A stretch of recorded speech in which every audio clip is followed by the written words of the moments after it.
auzubillah bismillah inna waliyallah wa ma tawfiqi illa billah asalaamaaleykum wa rahmatullah mbokk jullit yi ñu ngi leen nuyu di leen ziar di leen baalu xaq di leen ko baal di ñaanal Cheikh Mouhamadou Mountakha mu yàgg fi loolu te ànd ak wér donc ñaan la jullit yëpp ak taalibe yëpp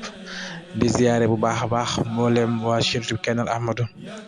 TV Nourou Khadim TV ak mboolem ñi ñuy teewlu ñu àndaat ak yéen ci seen yóbbalu koor ci téereb Sëriñ Souhaïbou Mbacké bi mu wax Xuratul Ayn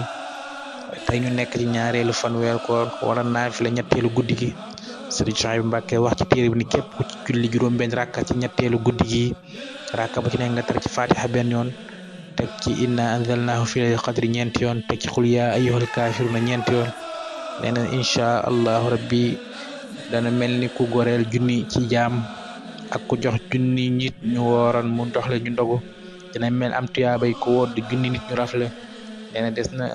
leel leen junni nit dina mel tamit ku leel junni nit ñu xiif des na ko ca bindal itam tuyaaba ju toll ni limu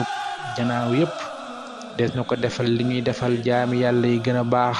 ak ñi dee ci xare te dee suñ ko fitnaal ci bàmmeel te dee suñ ko mbugal nee na képp ku def naafila googu muy juróom benn rakka bu ci nekk fatiha benn yoon inna anzalnahu ñeenti yoon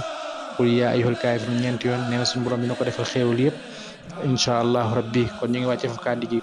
kon bu ko defee ñu ñëwaat ak yéen ci yóbbal bi nga xam moom lañ baaxoo ànd ak yéen mu nekk ci téeréeb Sëriñ Alhaaji Mbacké bi muy waxtaane borom Touba wala toom borom Touba yi ñu nekk ci ñaareelu chapitre bi Sëriñ Alhaaji di ci waxi Sëriñ Touba ci julli nee na Sëriñ Touba bis xaadalahu maxtaalahu am na bis Sëriñ Touba xaadalahu laahu maxtaalahu di julli taw ba sóob ba mu sëlmalee wax ni di julli muy taw metti na waaye nekk ci biir bàmmeel muy tàkk moo ko gën a metti wér na lool asalaamaaleykum wa rahmatullah